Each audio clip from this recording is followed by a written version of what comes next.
It is a real surprise for me that, and it seems that our topic we want to discuss today, we want to work on, is a very interesting and important one.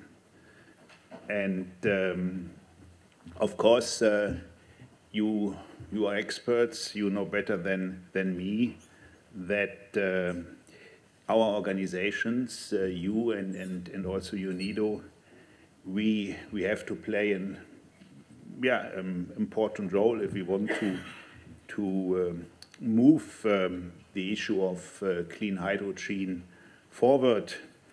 And as you also already better know than me, that hydrogen, and especially renewable hydrogen, is promoted as the fuel of the future, and as one very important key for decarbonization of the hard-to-abate industry. But not only this, we at UNIDO, we believe that the role of renewable hydrogen is in developing countries, and that is more or less the reason why UNIDO is working so intensively on this issue for the advantages for our partner countries.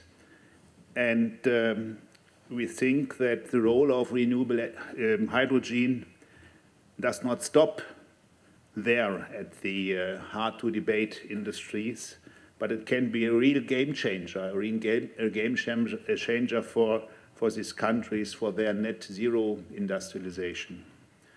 For nations rich in renewable energies potential, the prospects offered by renewable hydrogen are vast. Not only they can become producers of this kind of energy, but also the breakthrough lies in the novel industrial pathways that renewable hydrogen can unveil. And I remember very much when I had some weeks ago a meeting with the Minister of Kenya on this issue, and he told me very directly, don't think that we will only export this fuel of the future to you. We want that your companies, their industry comes to us and to green their industrialization. I think that's a very, very important point. The path forward demands concerted efforts, intelligence, and collaboration. And I'm sure that, I think we must seize this moment, positioning this kind of energy as a cornerstone in the industrialization strategies of our partner countries. Blessed with high renewable energy potential, we need to craft policies, legal frameworks, and international standards essential to harness these opportunities. Moreover, unlocking innovation and securing finance are imperative to translate aspirations into reality. And recognizing, ladies and gentlemen, these challenges, UNIDO has developed the global program for hydrogen industry. That is a flagship program and also a strategic priority, echoing UNIDO's motto, progress by innovation. Through this program for hydrogen in industry, we aim to shape market policy standards, skills, financing instruments, and of course innovation suitable for the challenges ahead. It serves as a platform for collaboration among key stakeholders, crucial for developing a global hydrogen economy and promoting tangible projects. To achieve these goals, we collaborate with stakeholders globally, spanning public and private sectors, financial organization, specialized organization, and academia. Our global program operates as a multi-donor and multi-beneficiary framework, and it's evident that without the trust and support of these donors, and two of them are here, our activities and impact would not come to bear. And therefore we extend sincere we extend sincere gratitude to the government of Germany through the GIZ and to the BMK from the government of Austria for their contributions to the global program, as well to our other key partners, namely the Hydrogen Council, Hydrogen Europe, and the International Partnership for Hydrogen and Fuel Cells. These international partners bring their experience, knowledge, and lessons for the path forward in hydrogen development. And dear colleagues and delegates, in the realm of hydrogen, international standards, conformity assessments, and regulation stand essential pillars. ISO, as an international organization in this realm, and I would like to acknowledge our long-standing partnerships that spans a collaboration over 20 years in many industry sectors for the benefit of developing countries. Standards ensure the safe and sustainable production, trade, and utilization of renewable hydrogen, acting as guardians for sustainability claims across all aspects of hydrogen processes. These standards foster a unified language, facilitating the global exchange of hydrogen-related technology and products. It is for this reason that a key area of our program for hydrogen industry is about standards. And our approach includes, first, to bring developing countries to the international standard-setting discussions, particularly those with the potential to become producers. Second, to support the adoption of international standards at national level. And thirdly, to build capacity to ensure countries have the institutions, technology, and skills in place to assess products, processes, and staff against international standards. Let me conclude with more or less once more my great pleasure to have you all here, and I would like to emphasize once more that this just hydrogen transition requires collaborated efforts, shared knowledge and resources, and so I'm very delighted to see such a large number of institutions and partners here together. I'm sure that we will have fruitful discussions this afternoon, and that this discussion will propel us towards a sustainable future.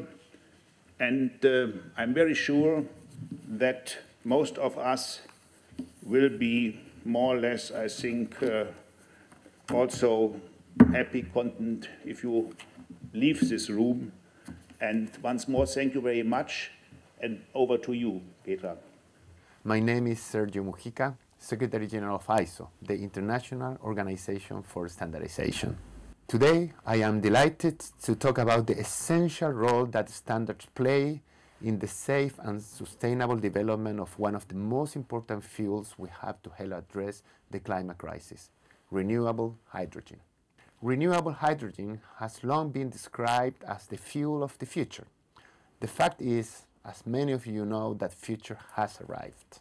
The present climate crisis has made the development of the hydrogen economy a non-negotiable ingredient in the sustainable energy mix that will carry us towards a clean, net-zero future, despite the challenges the sector faces. Investment into hydrogen project is growing, rising 35% between May 2022 and January 2023, but progress will be limited without the support of standards. This is because standards are essential for setting ground rules for participation in the sector. They support vitally important aspects like cross-border trade, as well as provide technical specifications for equipment and procedures. Standards also enable transparency, helping to develop trust and boost public investor confidence. ISO standards can be applied to repurposing infrastructure, decommissioning legacy technologies, and making good on promises and claims in a verifiable manner. It may surprise you to know that ISO has had an active technical committee on hydrogen technologies for the past 30 years. To date, this group has published 18 international standards and has a further 19 in development. Among these is the forthcoming ISO TS 19870, a technical specification for the methodology of GHG footprint assessment in the hydrogen value chain. Partners play an invaluable role in this work, acting as an enabler and catalyst for change. To develop relevant standards, we are collaborating with key stakeholders in the hydrogen sector, including the Hydrogen Council, IEA, IPHE, IRENA, and UNIDO. Through our collective work, our standards, toolkit, and guidelines ensure common, universally accepted criteria. This supports the safe and efficient production, transport, storage, and use of products, as well as its wider sustainability.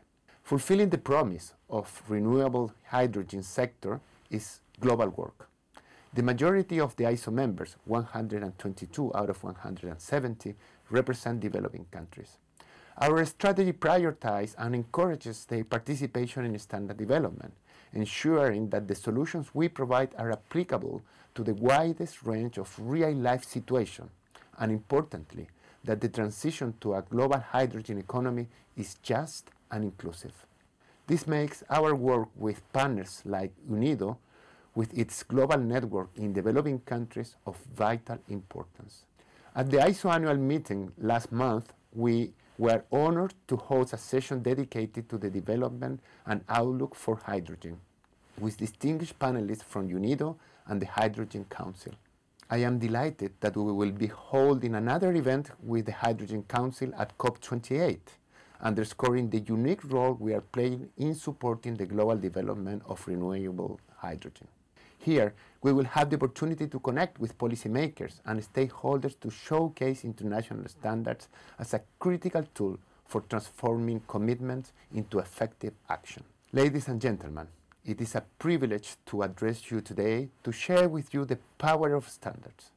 Only through collaboration, cooperation, and the exchange of knowledge, skills, and resources, we will set a strong course for a truly sustainable and just future. Renewable hydrogen is a critical enabler into the global transition to sustainable energy and net zero, but its potential can only be realized with standards. Thank you very much. Especially those who participate in ISO TC on hydrogen technologies. And having said that, I would also to express my appreciation to you for participating in the elaboration of international standards. Why international standards are so important, especially in the field of hydrotechnologies, that has been already mentioned by the speakers before. SDGs, the transformation towards green, renewable hydrogen, to make our industry, society more resilient to all these challenges we are facing now. And once I have been asked, Carl, tell me, what's the most important standard you think? And as I replied, the most important standard is this standard, which doesn't exist, but which is needed. And you answer already this question. You are working on standards which are needed by industry, by society, by the states. And the standard, I can also say, is to find an answer to a question one single party cannot solve. An answer which is broadly accepted. As Sergio explained, standardization is an open, inclusive, transparent, multi-stakeholder process. It's our job as ISO member, and Austrian Standards is founding member of ISO, is to bring different communities together, to find a common language everybody understands across border from different countries, fostering interoperability, transparency, to ensure level playing field between different regions, to make the world better. Of course, standardization is a bottom-up process, but at the same time, it's a top-down approach we are facing where we have political objectives like the SDGs, but also other targets, for example, in the European Union, the green, the tween, the so-called twin transition, green, digital, and so on. So, but what you're working on, it's great. And again, thank you for the time you spent in the elaboration of these needed standards. And that's, I always want to say, because it's not so said so much from the mouth of a standardization body representative to you, to the representatives of industry, NGOs, and so on. Again, it's about bringing communities together. And I was also very impressed that the headline of this event is also Innovation Hydrogen. And I was many, many years ago asked, innovation and standardization, that doesn't mix, that doesn't fit. I said, oh, innovation and standardization are two different sides of the same coin. Standardization is about to improve and strengthen competitiveness, but competitiveness can also be strengthened by innovation. And innovation can be supported through standards and standardization in multiple ways. Again, bringing communities together to solve problems, to develop novel solutions broadly accepted by the market. So standards and standardization can improve and foster the market uptake of novel solutions. And it was mentioned that you're working on some very novel solutions in terms of standards. So having said that, I would also like you to know one thing I want you also to make, and I think that's, this event is already in line with that. Great things will happen when you come together to find commonly, broadly accepted solutions. But these solutions are worthless when the world outside doesn't know.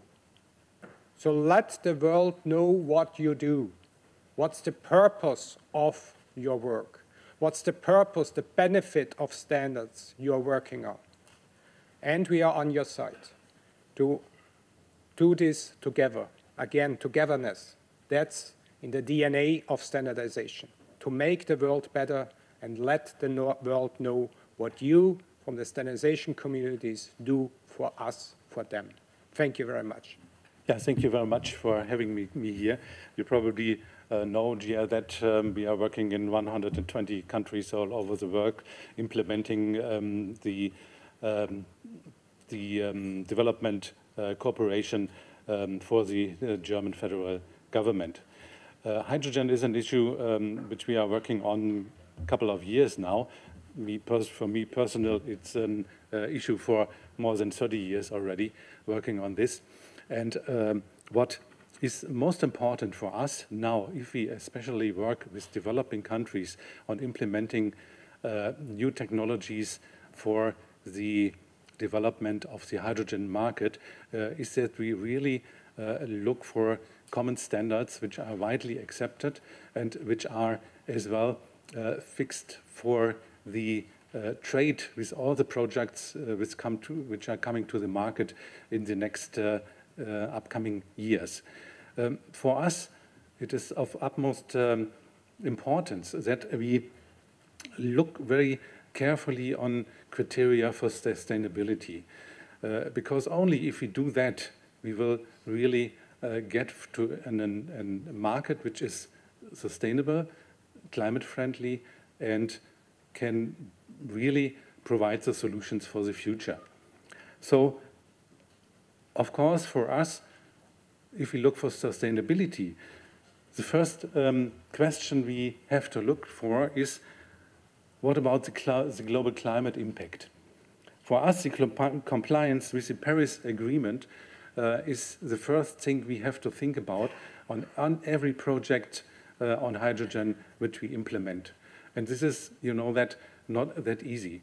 But we have therefore really to be careful that every project which is implemented, and we are currently doing this in 12 countries with new projects on hydrogen, that we look, is the project in line with the Paris Agreement? And it is, for us, very important that we get standards how to deal with this aspect. For us, only green hydrogen is, in the long term, sustainable. This is something where our ministry is looking very carefully for. And what is important as well is that we have a deeper look into the energy transition, in which circumstances we deal in every country. So the local energy transition must be supported by the production of hydrogen and derivatives, of course, and we cannot think about projects in hydrogen without looking into the situation of the energy system in the country. We have to avoid conflicts in use. We don't have to exceed bottlenecks. We don't have to look that we use electricity for the production of hydrogen in countries where we don't have enough electricity for the people at all. This is, of course, not a problem for the industrialized countries. In Germany, electricity is currently quite enough. Not in the south, but in general, so it is so. But in our partner countries, we have the problem that a lot of people are not supplied at all. So, and then we start to implement hydrogen production in the gigawatt scale. So we need standards how to deal with these issues, how to tackle the issue of undersupply with electricity in the productive countries. Of course, there is a chance for all these countries to change their own energy systems by getting money for exported products based on green hydrogen or clean hydrogen for their own future. But this has to be done carefully, and we have to put this into the standards. Sustainability in water supply is another issue. We know that we have water scarcity in many countries in the south. So if we look for hydrogen production, we have to tackle this. And if we do so, we should as well look into the supply for the people which are working for these projects and are living around the projects. This is an important issue, I think. We need to develop standards for the land use. There are always conflicts about how to make the best use of the land.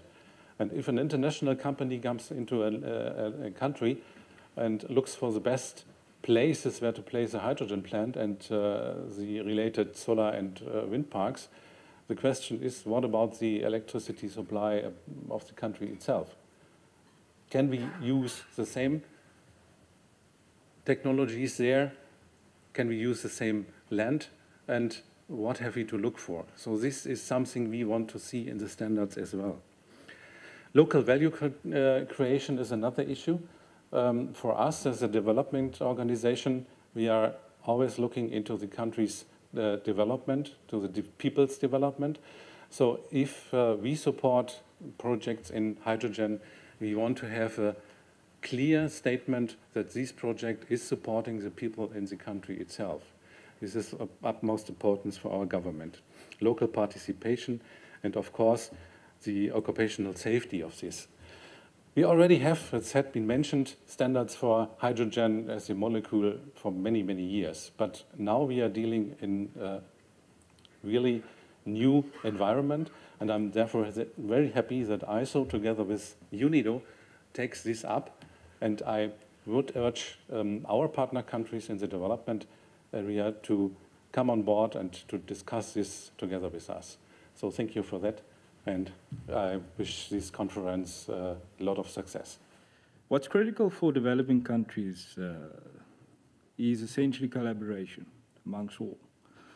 That's quite key in order to build our knowledge and experience within this industry.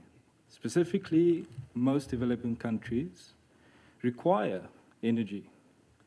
And I believe there was a gentleman earlier that mentioned about collaborating amongst countries to resolve energy crisis within many countries of Africa and across the world.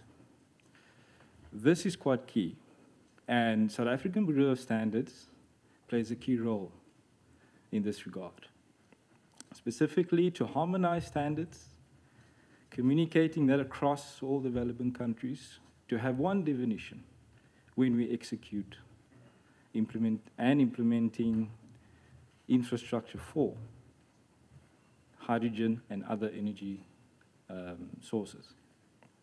I actually prepared a presentation with certain greeting strategies, so let me start with that first.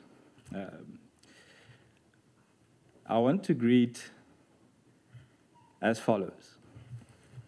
Good afternoon, goeiemiddag, sawubona, molo, tumalang, and please excuse for my pronunciation. Xiao hu hao, bon après-midi, konnichiwa, boa tarde, and guten tag.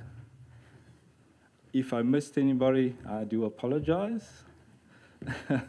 Thank you.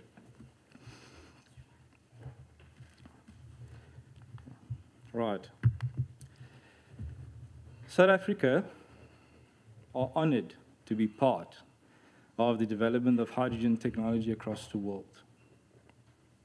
This benefits South Africa greatly, specifically in our legislative framework development. As a nation, we are currently working on addressing our energy crisis. South Africa's participation in hydrogen technology standardization will allow us to build our international competitive and marketable systems to suit the global market. This presentation will focus on key topics related to the development of hydrogen in South Africa. First topic, South African government strategies on hydrogen activities. It will be followed by SABS, in other words, South African Bureau of Standards, TC 197 Committee Program of Work, SABS objectives, and lastly, developing countries. First strategy of South Africa focuses on development of green hydrogen, and this does fall within the South African Reconstruction and Recovery Plan. This implies that we have a focus on developing green hydrogen in our country. Also, job creation. We have an industrial policy action plan which incorporates the development of green and energy-saving industries with a focus on job creation. Decarbonization of economy and securing strategic foreign investments which will grow our economy. Green hydrogen and greenhouse gases, standards development, which is quite crucial.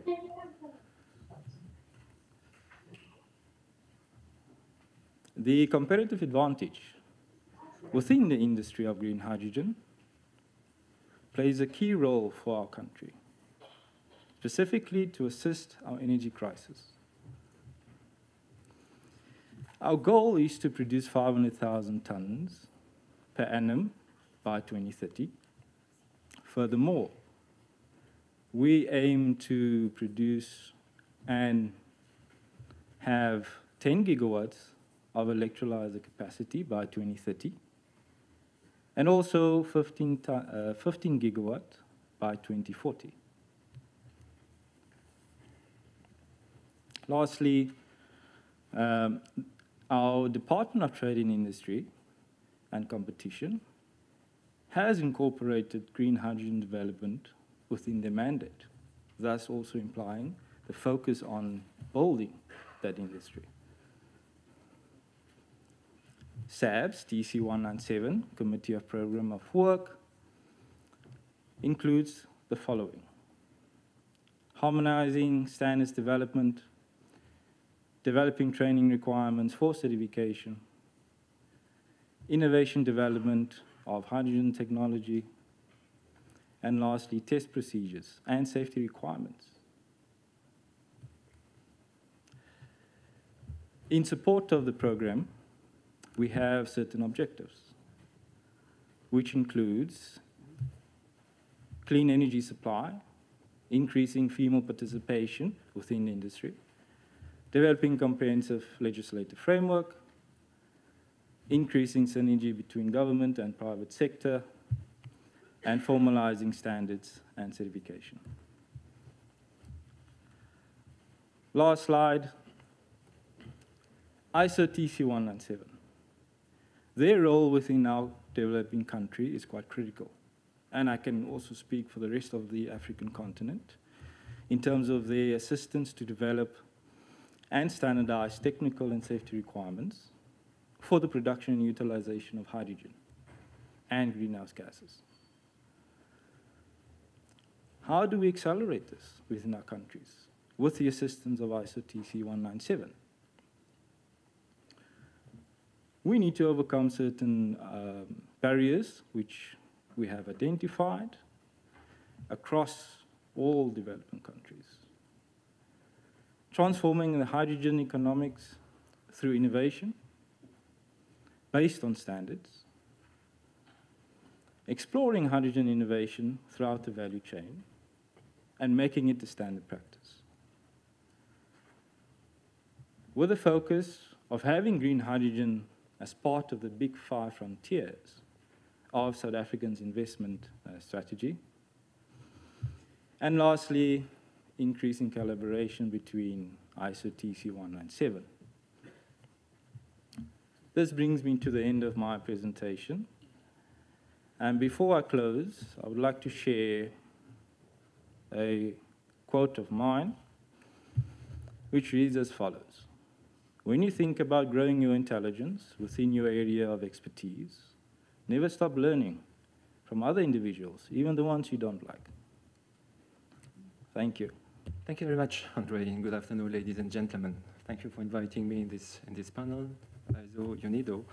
Just also to echo maybe what Petra was saying before, or Mr. Gruen, what about innovation and standardization?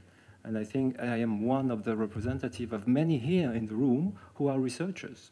And so I think many professors, researchers in labs are really working hard also in standardization. So there is a close link between also research, innovation, and standardization. So regarding your question, Andre, yes, different hats, but it's good also then to exchange. And maybe, yes, yes, I can go by myself. Here, IPHE, you heard that word quite several times this morning and even this afternoon, but what is IPHE about? IPHE is a government-to-government partnership aiming to accelerate hydrogen and fuel cell deployments. And as you can see, it's a global organization, global partnership, gathering today 23 countries and the European Commission. And our chair is South Africa, with three vice chairs, the US, Japan, and the Netherlands. So you see, we already have also a re-inclusion. They're not only developed countries, also other countries. So this is part also of IPHE to be as inclusive as possible when you are interested in developing hydrogen. And what are the IPHE's priorities? Just put here the 5, and I will illustrate in red these 2. The first, accelerate. As mentioned, we need to accelerate hydrogen development and to accelerate the creation of hydrogen economy. And then, but to do so, we need to provide pieces of the puzzle that we have to assemble. So this is also then one task of IPHE, is to provide pieces. And then to enable collaboration, to enable exchanges by bringing all these pieces together. And this is, as you mentioned, for instance, we are happy to have collaboration with many partnerships, like UNIDO, or like also UNECE, Hydrogen Council, the IEH to TCP. So we are open to many international collaborations.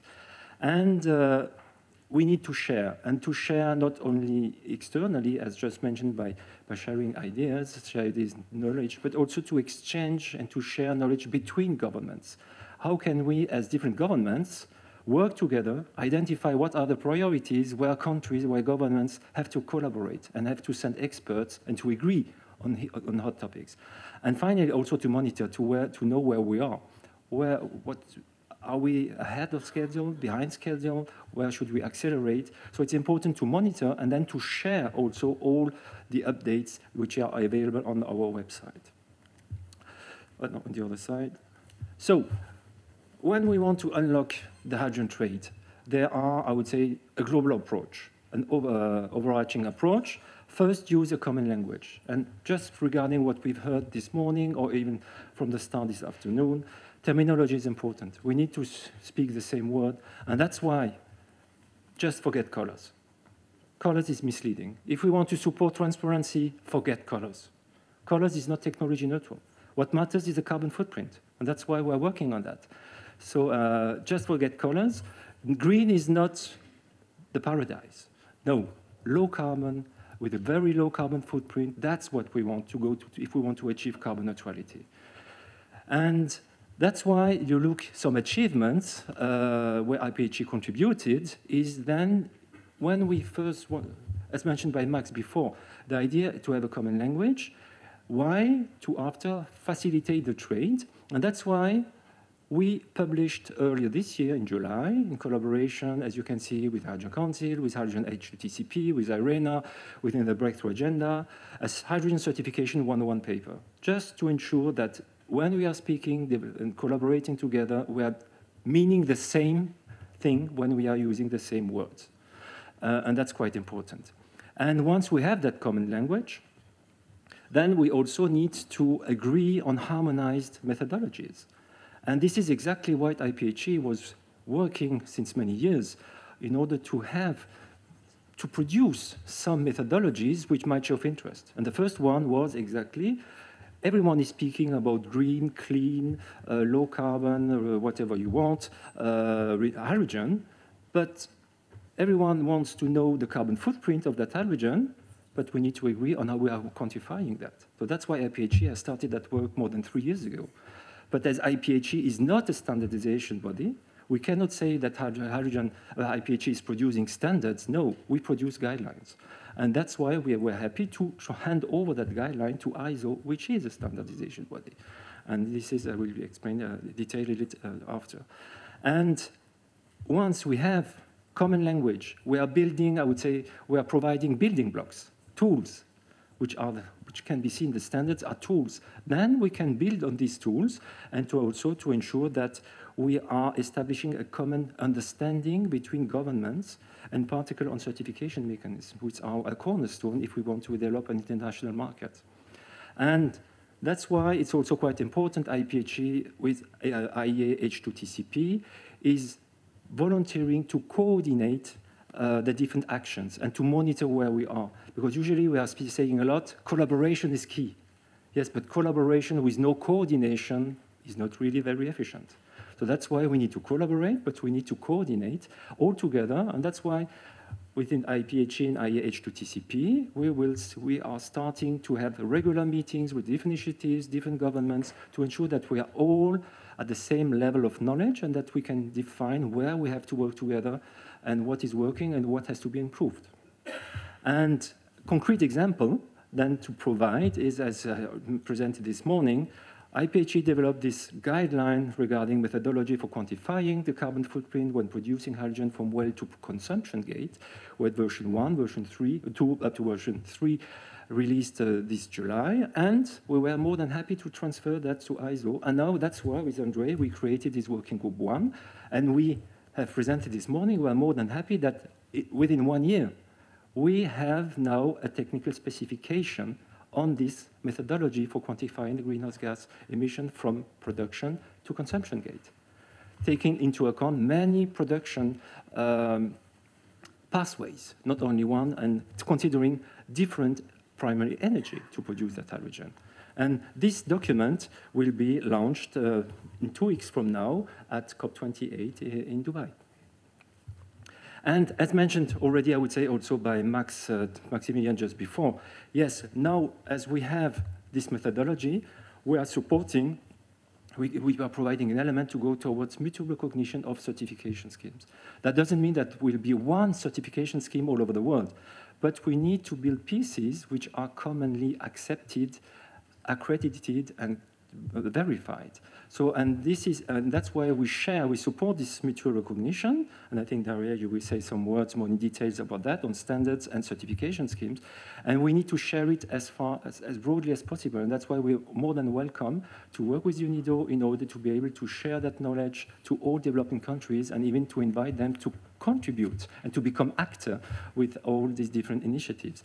And as I mentioned, there will be not one only certification scheme, but that's why we also support the proposal from the IEA, International Energy Agency, in the last one of the last reports published in April for the Japanese G7 presidency, where they're proposing this digital hydrogen passport, where you can put all the different criteria, which might be environmental, but also economical, social, and environmental means not only carbon footprint, but also land use, water use, and so on. And then you have that passport, which may be which may enable different legislation to check, yes, it is compliant with my own regulation. And this should then go to the right-hand figure to say we may simplify exchanges and facilitate and speed up I would say cross-border exchanges of hydrogen. And that's exactly what we want also at IPHE, then as governments, to support that. Governments can, of course, usually people are expecting subsidies from governments, but facilitating, I would say, the rules of the game, how you have to play the game, is also very important. It's also very used to ensure that there are clear, robust, and stable regulation, which will decrease market uncertainty. And this will, for sure, also be a big element to support the development of hydrogen economy, and not only expecting subsidies from governments. And that's why IPHE is very happy to contribute to that and to collaborate with any countries, as is mentioned, regarding UNIDO, more than happy to share all that knowledge, to share all the information to developing countries, and even inviting them to join our work in order that they can also be able to, I would say, give their own knowledge and to tell the other countries what they're expecting and how we can help them. So that was my, thank you very much for your attention. Thank you so much, Andre, and it is indeed a pleasure to be joining today's meeting with the distinguished colleagues and friends. First of all, I would like to congratulate the ISO TC 197 Subcommittee 1 on the official approval of the draft technical specification for the methodology for greenhouse gas emissions assessment of hydrogen production, conditioning, and transport. I do believe that this is a milestone moment for international cooperation in hydrogen. If you look at some of the political declarations from this year, the G7 Sapporo communique that was issued on this as part of the G7 presidency of Japan, the G20 energy leaders outcomes document that was issued on the 10th of September, and as well as the latest Global Hydrogen Review report of the International Energy Agency, all of these documents point and highlight the consensus around the need for international coordination and collaboration on global standards and certification solutions, in particular mutual recognition. And I think the official approval of the DTS by ISO TC 197 Subcommittee 1 is a real milestone, and it's a real stepping stone in moving from calls for action to actual implementation on the ground. And the official launch of the draft technical specification, as Laurent mentioned, will be taking place at COP28 in UAE. So in fact, the COP28 presidency has elevated the launch of the ISO methodology all the way to the presidential action agenda on hydrogen. So development of standards and certification schemes may seem as a boring topic for some, but we felt that at this COP, at COP28, we need to tackle the boring topics in order to be able to really advance project deployment on the ground. And so, as I've mentioned, the launch of the ISO methodology is already featured as a key outcome on the presidential action agenda for hydrogen at COP28, alongside a dedicated intergovernmental initiative on which we had the pleasure to cooperate, and we have the pleasure to cooperate closely with IPHE on, declaration of intent on mutual recognition of certification schemes for hydrogen and derivatives, which is joined by countries across geographies, and importantly, is strongly supported by South Africa as well as Namibia and a number of countries in the global south and developing and emerging markets. The rationale behind this initiative is very much, again, to move from vision and calls for action to implementation and send a strong political signal on countries' commitment to pursuing that mutual recognition of their national certification schemes. As you know, many of the countries are very much in the same phase of developing and elaborating their own national certification schemes with their own certification bodies and their own approaches and to the appointment of relevant issuing bodies, etc. So we know that countries from the UK, the US, Australia, Japan, South Korea, in the process of designing their own national certification schemes for hydrogen derivatives, and we won't have one common global certification scheme for hydrogen derivatives. This is crystal clear. However, pursuing mutual recognition and charting the course towards enabling that interoperability between certification schemes would allow for and facilitate that global cross-border trade in hydrogen and derivatives and fungibility of certificates. So unlike, it's commonplace, of course, to draw parallels between hydrogen and, for example, LNG, but the big difference is that the value of LNG as a commodity is contained primarily in the value of the physical product. In the case of hydrogen and derivatives, its value is contained primarily in the value of the environmental attributes that can be effectively used for compliance and in order to be able to access different support schemes or different types of national targets or quotas for clean energy or hydrogen specifically. So that means that, of course, standards and the global standards, of course, play a critical role to inform certification solutions and certification schemes that are emerging at global level. And as Laurent mentioned, there is a suite of sustainability attributes for which we need global standards. And of course, but it's critical that we are now starting and we are progressing on a standard global methodology for greenhouse gas emissions assessment, because we need to start from somewhere, and starting with the carbon footprint is essential. We see that, of course, the initiative, the development of this methodology is critical to inform the emerging certification schemes for hydrogen and derivatives. A given scheme can actually refer to multiple methodologies, but using the ISO methodology as a common global benchmark will really be helpful in order to be able to allow us to compare apples and apples at global level. In a country A may have, for example, a threshold for qualifying hydrogen as clean or low carbon if it's at 2 kilos per kilo of CO2 equivalent, and you may have the same threshold in country B, but if you use different methodologies to calculate and to assess the carbon footprint, those two and two mean different things. And this is where I think the value of this ISO methodology comes in, to really allow us to compare apples and apples as we are seeing the enabling frameworks for hydrogen evolve and develop across different jurisdictions and across different geographies. So I would just share briefly a snapshot of the key outcomes that I have mentioned earlier. If we can move to the last slide. Thank you. And then we go backwards, because I think that some of this has been mentioned already. If we can go to the very last slide, and then I will go back. Oh, yeah. Perfect. It works now. Thank you. So, as I mentioned, COP28 Presidential Action Agenda on Hydrogen, lead outcomes. The first one, of course, launch of the ISO methodology, where really we would like to use the spotlight of COP28 in order to communicate the value of global standards. And this goes very much in line with what we have heard from the ISO Secretary General, in order to be able to really advance and share the knowledge on the availability of global standards, and in particular the DTS that has been approved recently.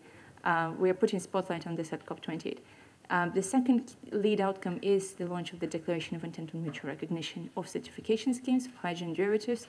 With this declaration, we are covering more than 80% of future global markets for hydrogen derivatives, meaning the key prospective importing and exporting countries that are already developing their supply chains as well as cross-border infrastructure. And we're also going to be launching a dedicated public-private action statement on unlocking cross-border trade corridors together with our partners in the International Hydrogen Trade Forum and, of course, UNIDO, with whom we partner very closely on this. Here, the idea is to really, again, highlight and reiterate the need for advancing the work on the merit order of priority actions for the next 2 to 3 years in order to unlock hydrogen deployment and those cross-border value chains. The statement very much echoes the need for continued cooperation between governments on through the relevant platforms like IPHE in particular and IH2TCP on practical solutions for mutual recognition and the technical enablers for that, as well as continued work on global standards, of course, alongside the future ISO standard for greenhouse gas emissions assessment, for which the precursor, the DTS, is already in place. We would also need standards for some of the critical infrastructure, for example, for liquid hydrogen, where currently there are no standards for to enable the interoperability for the loading and unloading arms between the vessels and the port. And this is a very practical example of the sort of standard that would need to be developed as we are moving forward with the development of those cross-border value chains. And again, this action statement pinpoints and very much highlights the role of the standard development organizations and ISO in particular in filling the gaps for those critical standards that will be required for the cross-border infrastructure enabling hydrogen and derivatives trade. I will mention very briefly, it's not the topic of course, our discussion today, that COP28 will feature also dedicated platform outcomes on finance and risk mitigation, SDG compass for hydrogen, as well as diversity, equity, and inclusion. As my colleague Seaton mentioned, hydrogen economy can create some 30 million jobs by 2050. So the number of jobs that can be created is not negligible. And we are, of course, seeking to really tap into and create a diverse talent pool in order to serve that future hydrogen economy. And here, we're partnering very closely with our colleagues in IPHE on a dedicated H2DIA initiative on diversity, equity, inclusion, and accessibility in hydrogen in order to advance the development of this workforce of the future to support the needs of our growing hydrogen economy. But just to, I think, reflecting on some of the conversations that we've been having earlier today, I would just want to, again, remind everyone about the Hydrogen Certification 101 that was already mentioned by Laurent. You can scan the QR code and access the 101 right away. I think that this represents a really helpful background document that lays out the key terms, and of course it will be updated going forward. It's not a static document, but it's the first attempt to lay out some of the key terms that we have in the broader certification space, and also delineate clearly the difference between standards, certification solutions, what the role of SDOs, and I think in the broader political space, there is oftentimes a lot of confusion, and we use the word standards, certification schemes, classification, regulation in a way that may not be consistent. And this document also offers, in a way, a stepping stone in order to bring a little bit more clarity into these concepts. And I think it's, in particular for the role of SDOs, I think there is a real need for the active members of all the Mura committees to be vocal about the role of SDOs and how we cannot put on par some of the initiatives or independent initiatives, like, you know, if Laurent and I would publish a 2-pager, surely that would not be called a standard. And there is a reason why we call standards, especially international standards. Yet, sometimes, because we know that hydrogen is a popular topic, it's a crowded space, and there is at times confusion over what can or cannot be called a real global standard. And I think that there is a real need for increasing awareness about the role of global standards, what they are, the role of ISO, the role of SDOs. This is going to be critical going forward, as there is a lot of attention around the topic of hydrogen, and we need to make sure that we are helping build awareness among the broader political community, but also the wider society, NGOs, and our colleagues in academia as well, of course. So we really encourage you to have a look, and if you haven't done so, at the Certification 101 document. And as Laurent mentioned, together with our colleagues in IPHE and IH2TCP, we were seeking to coordinate international initiatives on certification, in particular advance the technical work on mutual recognition following the launch of the Declaration of Intent at COP28 in Dubai. And I would just end with a brief slide that reiterates how we need to differentiate between classification, certification, standards, and methodologies. There are different approaches to classification that can be policy-driven. Certification schemes development these days is also policy-driven, and we have a number of certification schemes that are designed at national level, and of course some of the independent certification schemes that nevertheless seek to effectively help market participants comply with certain regulatory requirements. And of course, methodologies and in particular global standards can inform global policies, but we need to clearly differentiate between these and, for example, some of the national standards that effectively represent public policies. For example, the US Clean Hydrogen Standard that is being developed currently, the UK Low Carbon Hydrogen Standard, and other types of effectively national policies versus the standards developed by the SDOs. And I think that right now, it feels that oftentimes in debates and discussions there is a bit of a confusion, and I would really encourage everyone in the standards development community to continue raising awareness and continue bringing that clarity and precision to the debates and discussions that we're having on hydrogen standards, certification, as well as classification solutions internationally. And I would just end by saying that and congratulating ISO and UNIDO on successful work on raising awareness about the development of global standards and enhancing participation in global standard setting among and across the emerging markets and developing countries. I think that work on capacity building is absolutely critical and will be critical going forward to make sure that we build that greater expertise among the EMDCs in order to really be able to participate in a meaningful way in the global standard setting process. So I think that this will continue, hopefully, to be an important priority on the ISO TC 197 Subcommittee 1 agenda. And I'm going to close here. And with that, a big thank you to you, Andre, to our colleagues, and all the participants. My name is Gabriel Lazari. I'm the Executive Superintendent for the Brazilian Hydrogen Association. I'm also a researcher at the Hydrogen Laboratory in the Federal University of Rio de Janeiro, and the project leader for the TS 9870 that deals with the methodology for greenhouse gas emissions in the hydrogen value chain. So in this presentation, I tried to bring a little bit of the hydrogen panorama in Brazil, but also stating how codes, standards, and regulations help drive the economy and open the market. So just some words on the Brazilian Hydrogen Association. It's still a very young association. It was founded in 2017 with the support from IACE. And since then, we have been working very closely with IPHE. Well, in 2021, we had about 3 institutional members, and now we had about 90. So this goes to show how much the hydrogen energy has grown in Brazil in the past 2 years. And ABH2 maintains the Commission for Special Study 67 in ABNT, that is the mirror commission for TC 197. And in the past May, we organized the 3rd Brazilian Congress, Brazilian Hydrogen Congress, with more than 4,000 people. So it was a really big event, really successful event in Brazil. It was in Rio. And the slogan of the event was energy transition, decarbonization, and reindustrialization with hydrogen. And I'll show you that it is very much in sync with what the National Hydrogen Strategy in Brazil stands for. But a little bit before that, this map is kind of important to show the potential for hydrogen production in Brazil and why we do, and why we choose the paths that we do choose.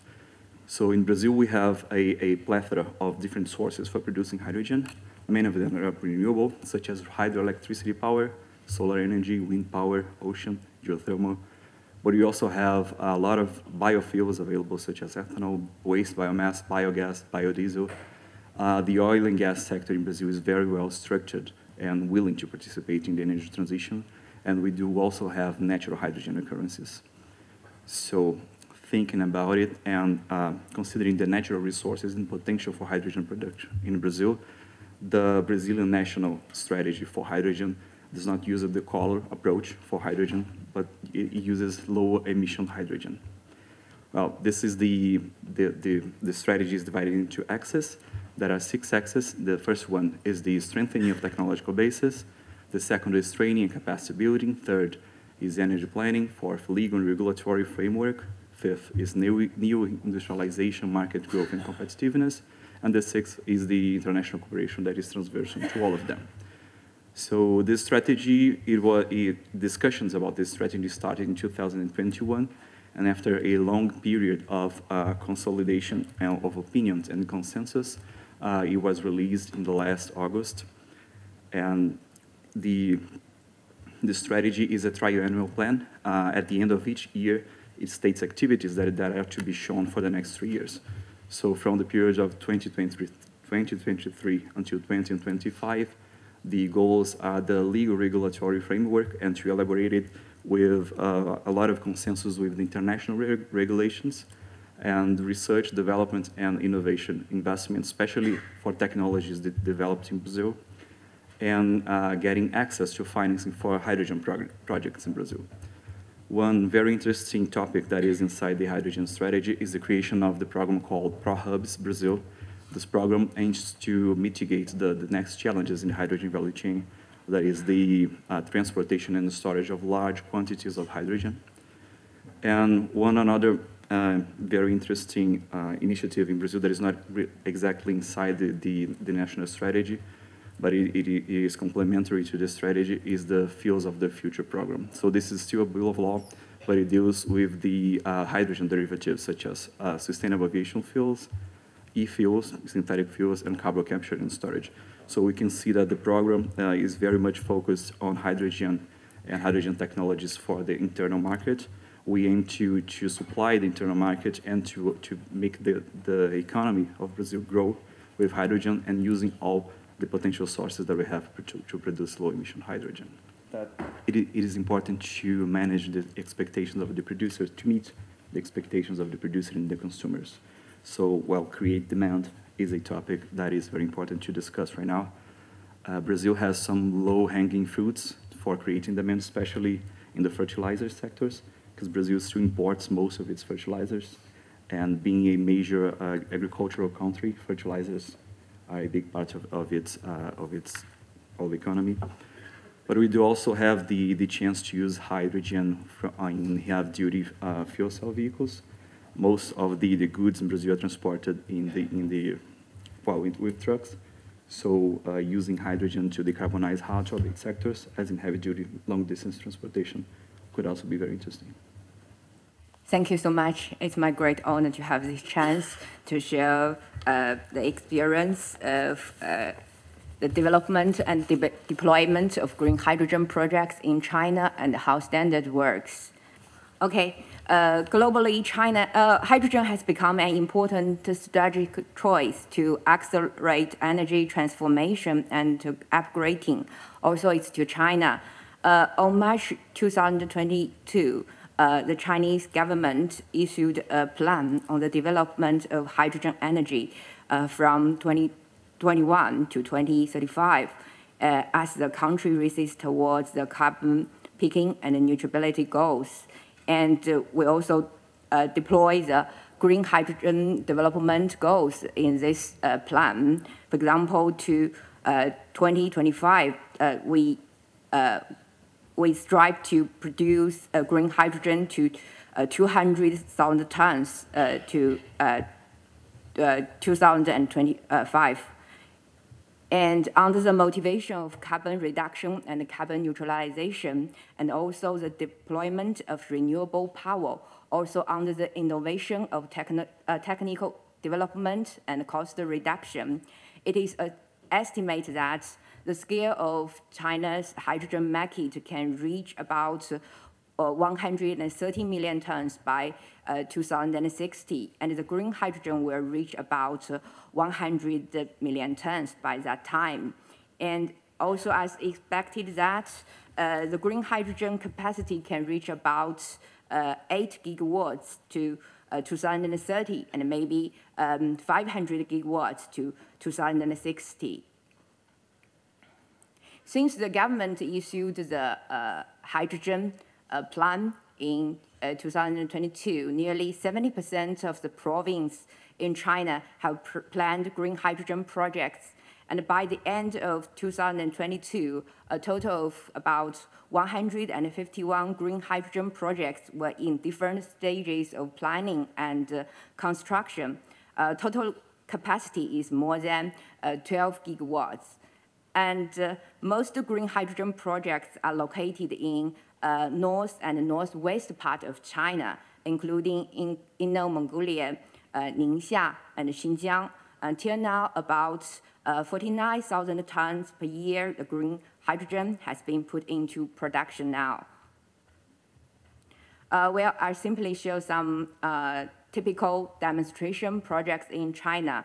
First is the Sinopec Xinjiang Kuche Green Hydrogen Demonstration Project. This project is located in the northwest part of China, which is put into operation in August this year. And this project will produce 20,000 tons of green hydrogen per year. And the green hydrogen is supplied to the refining and chemical projects nearby the green hydrogen project. The second one is the Da'an's wind and solar green hydrogen synthesis ammonia integration demonstration project, which is located in the north part of China. And the project is now under construction and will be put into operation maybe next year. And the project is aimed to produce green hydrogen by 32,000 tons per year, and ammonium production will be 180,000 tons per year. And we also have demonstration projects in the east part of China, for example, the green hydrogen combined with comprehensive utilization. For example, the Dacheng Island Hydrogen Demonstration Project and Cixi Hydrogen Electricity Coupling DC Microgrid Demonstration Project. These projects can supply hydrogen, electricity, and heat to the consumers. Okay, for the standards in China, SAC, Standardization Administration of China, undertakes the unified management, supervision, and overall coordination of standardization work in China. And since 2008, SAC established the TC 309, TC 342, TC 31, TC 262, and TC 114 to promote the hydrogen standardization work in China. And now, SAC have already published about 110 national standards for hydrogen, including standards on hydrogen safety, hydrogen production, storage, filling, fuel cells, and fuel cell vehicles. And China also harmonized with international ISO and IEC international standards. For example, harmonization with ISO TC 197 standards. China has now adopted about 6 ISO standards from ISO TC 197. 4 has been published and 2 are under adoption. Well, in July this year, SAC, together with other 5 departments in China, issued the guidelines for the construction of hydrogen energy standard system in documents. In this document, a hydrogen energy standardization system includes 5 subsystems and 20 secondary subsystems. All the hydrogen standardization work in China will do under this hydrogen standardization framework. Totally 158 national and industrial standards are included in this standard system. among them, 112 have been published and in use now, 27 are under development, and 19 are in preliminary research. Well, for green hydrogen, we still face technology and industry problems such as the cost and the technology and also the business mode. But we believe that standard can set up the rules and can support the industry scaling up and reduce cost, can ensure the safety and reliability and the stability of the industry. We think innovation, collaboration, and harmonization are important for the standardization works, and China are willing to work with all the countries who are interested in hydrogen together to prepare and implement of hydrogen standards.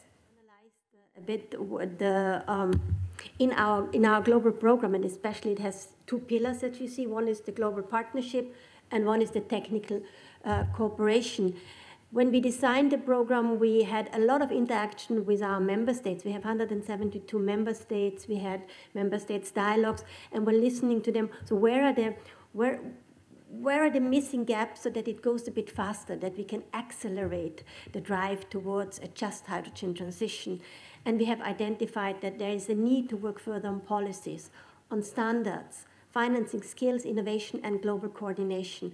And I think that was very clear also from the presentations that many of the countries are addressing these issues. So what we are developing at the global partnership in cooperation with our partners is that we are bringing them to our cooperation at the country level. So these are the two pillars. Just a few snapshots on where we are standing with the cooperation. In alignment and in close cooperation with ARENA, we have developed a policy toolkit that aligns industrial development with hydrogen development. So if countries in the global south, let's take green steel as an example, aim to move towards this decision, towards this goal, they will have to align the hydrogen development with the steel development. So bringing these both angles together. With ISO, I don't need to tell you more, you're all here. We are actually very glad to have this cooperation because we felt that this is really something that needs to be looked at. And with Juan Pablo last year, we had the opportunity to be at the SEM in the US, and we had a lot of discussions there, and we decided to engage there further, and especially also with the great background of Juan Pablo in this area. With World Bank and Hydrogen Breakthrough Agenda, we are working on a global, we were assigned to work on the financial part, and here we have undertaken a global review of the financial and technical assistance initiatives, and that will be launched at the COP28. With Hydrogen Europe and the German cooperation, we are working on a methodology for skills mapping. We will need a lot of trained people in this area, not just on the standards, but also on the production side. So we are working on this. With the UK, we are working on a clean energy innovation facility. Very interesting what also the colleague from Morocco said. It's also about the adaptation of innovative technologies to the certain circumstances in developing countries. And last but not least, we have an excellent cooperation with Women in Green Hydrogen, which is they have become an NGO where we are inviting more and more women to also come and work together with us on this important topic. It's a great cooperation, I can tell you. We have in all this an excellent cooperation with China, with the International Hydrogen Energy Center that was launched together with our program more than 2 years ago, and which is led by my colleague Heng Liu, who is sitting there in the back, but doing an excellent job. It's for us a knowledge center that also works with us on demonstration of key hydrogen technologies. At the technical cooperation, we have just launched also UNIDO's Green Hydrogen Industrial Clusters model that aims at bringing hydrogen production and renewable production as close as possible together and to the application in industries. And this is also something that we were advocating for long, seeing the most efficient use of hydrogen is where it is produced. And then we can create more value added in producing countries, and they might then opt for exporting green goods and not just renewable hydrogen. I mean, not just, it's an important element, and it will continue to be an important element, but it is important that you're standing on 2 feet, no? You have a national demand, which would also drive the demand, which we have also heard. It's about the matching of demand and supply, and you mentioned also in the case of Brazil. So if we have local application, and be it only 10%, and 90% goes for export, it will also help to drive further the market. And it will depend on each country, how they have this relation. I think Brazil will be quite more on the national application. Here you see where we are standing at the country level. So we have developed the instruments now. With many of these countries, we are engaging on a daily basis, but we have in February next year, we will start our global program on technical cooperation with about 10 countries. It is funded by the CHEF, which is a climate financing facility. And here you see the countries we are working with. Doesn't mean that we are not going to work with Brazil. I hope we will have you here also very soon on the map. Global coordination, and this is my last slide. In July 2023, at the SAM, the International Hydrogen Trade Forum was launched, and we were asked by the co-chairs to act as the coordinator. So we are very honored to do so. There are at the moment 15 countries. UNIDO was nominated or was asked to work on this because of our close cooperation with the Global South. And similar to standards, it's also in the trade forum, we need to bring more developing and transition countries on the table and not this is very important for a just hydrogen transition that leaves no country behind. So this is what we are standing for. This is what we want to drive forward. And I think hydrogen is a global affair. So you need to have everybody on the table. First ministerial meeting that was also outlined by Daria before will be at the COP28, and where we will also launch the methodology. We are finalizing the online platform, which we hopefully will launch soon. And you will be most welcome, and we will share also the access with all of you, where you can find more information on our program. Thank you very much. Hello, everyone. I'm Tetsumi Geda from HISAT. And first of all, on behalf of ISO TC197, I'd like to express our sincere gratitude to UNIDO for hosting the Plenary Week event. Thank you very much. And today, I'd like to talk about mainly market data of FCVs and HRS in Japan. And also, I would like to show you some new program for heavy-duty vehicles. So our organization is a very small organization and established in the year of 2009. And we are office in Tokyo, and we have now 48 members. And we are just an industry organization for infrastructure. So you can see the number of registered FCVs in Japan and the number of retail stations by region. So Kanto area, Tokyo is here, the highest number. FCVs are more than 3,700. And also retail station is 57. You can see the right column. This is the number of FCVs per station. So in Kanto area, this number reaches 66. And the average in total Japan is 48.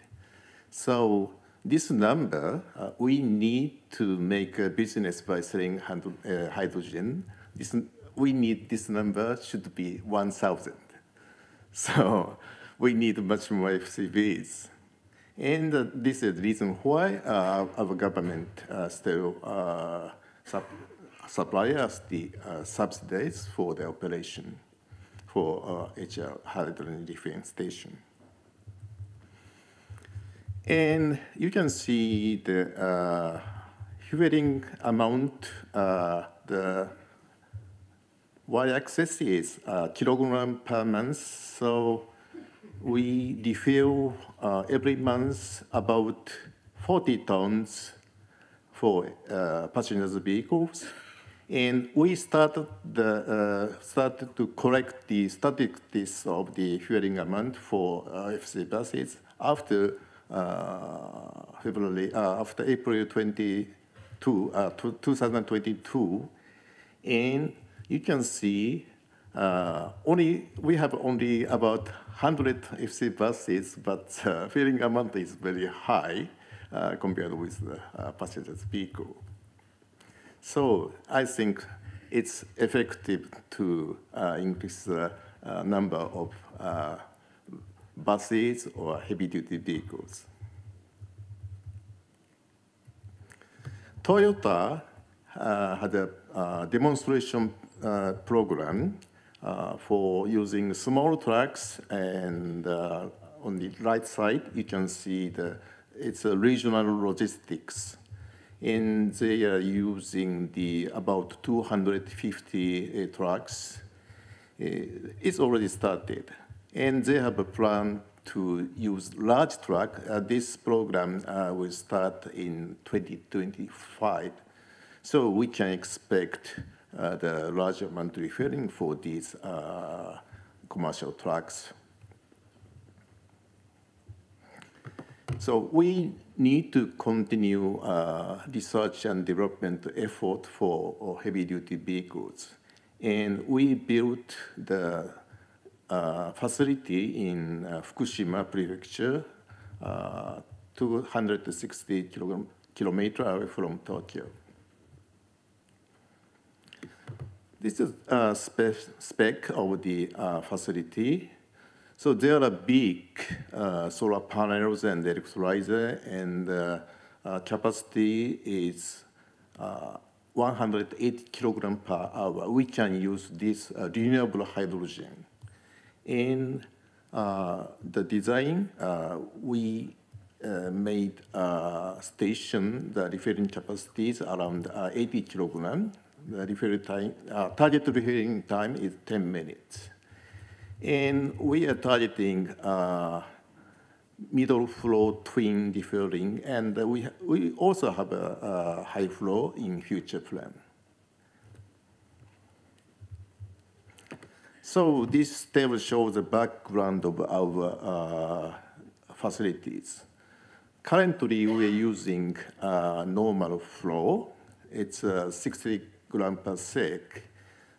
And we are developing connector ISO, like middle flow and high flow.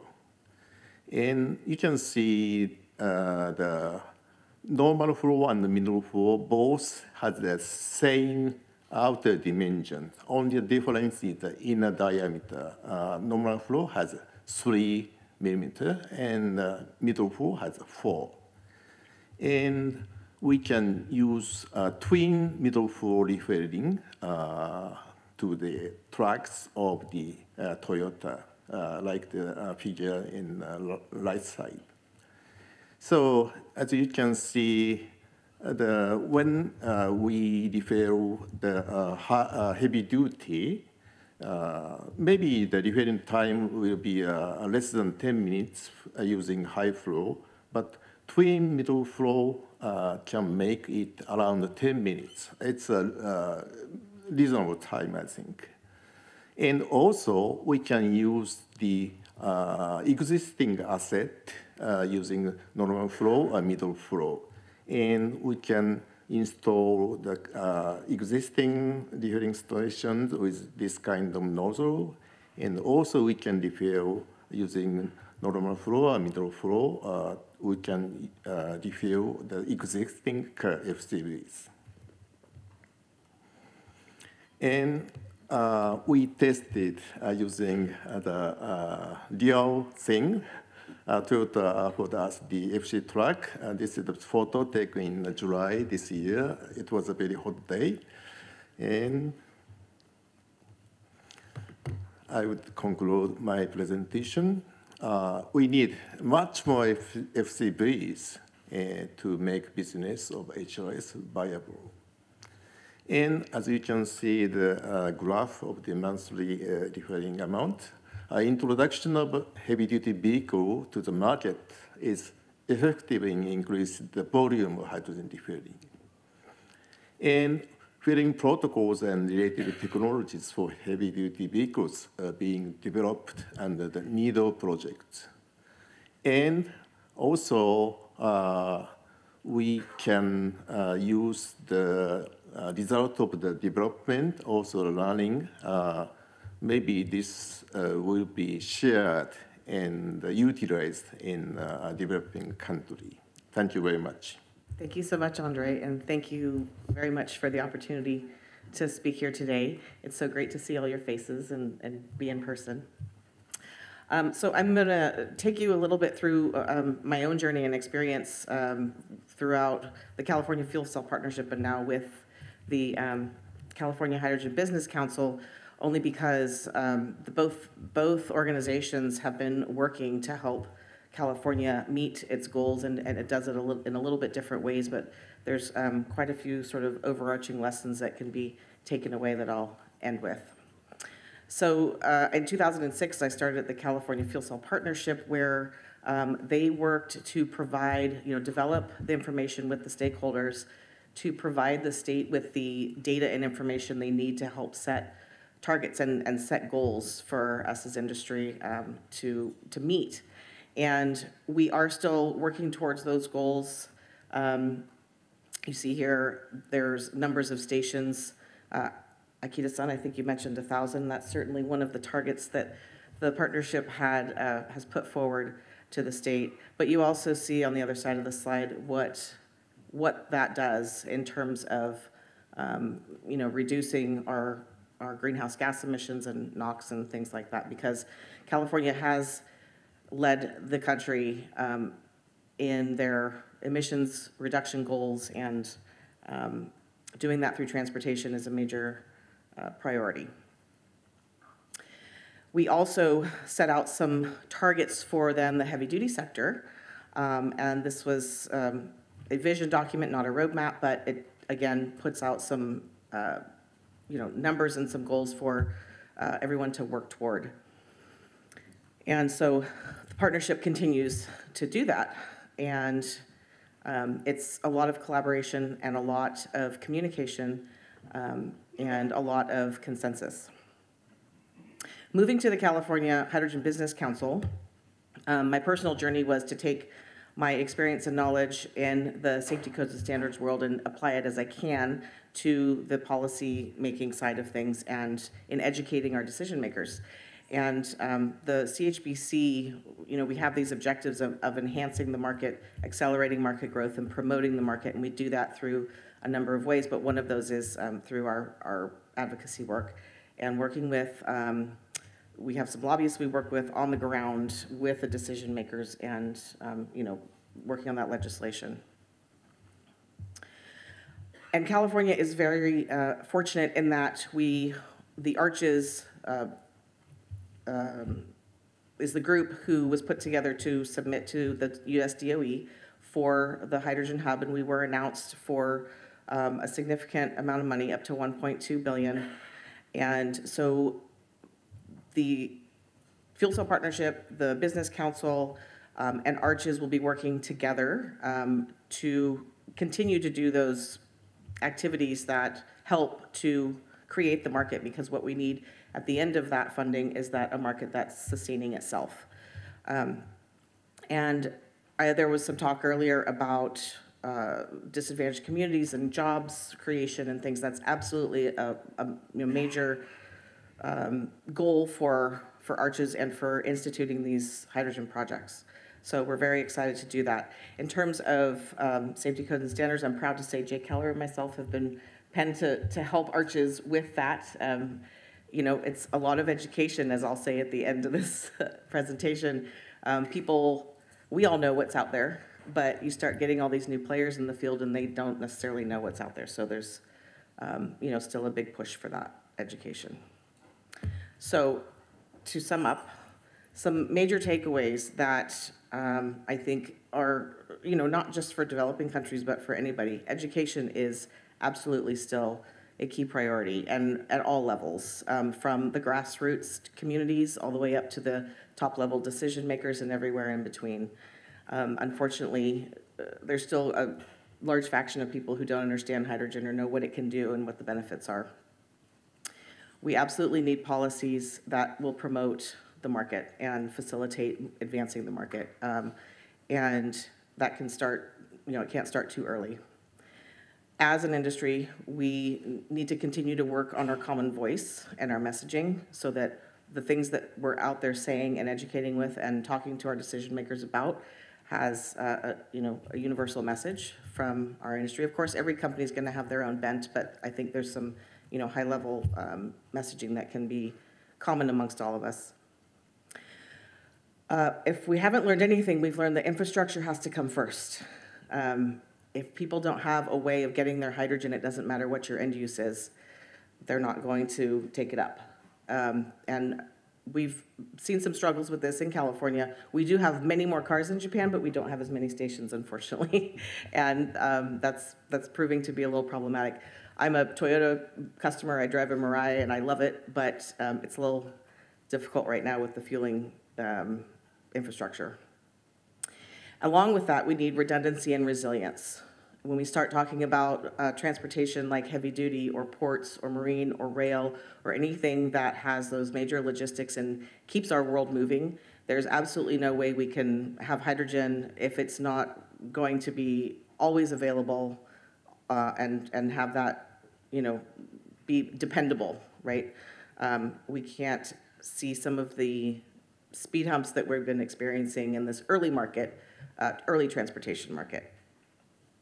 And then we need to be thinking about what, you know, kind of outside the box and looking forward and what technical innovation there may be and what might come down the line. Someone said earlier, the standards that we need are the ones that aren't there yet, right? So kind of the same sort of theme across the board and be really thinking outside the box. So I think, again, those are all things we can think about regardless of where we are in our development of our market and what country you're in. So with that, I will end by saying peace, love, and hydrogen. Thank you very much. Thank you very much for the kind introduction as well as the possibility to speak here. So thank you very much for the invitation as well.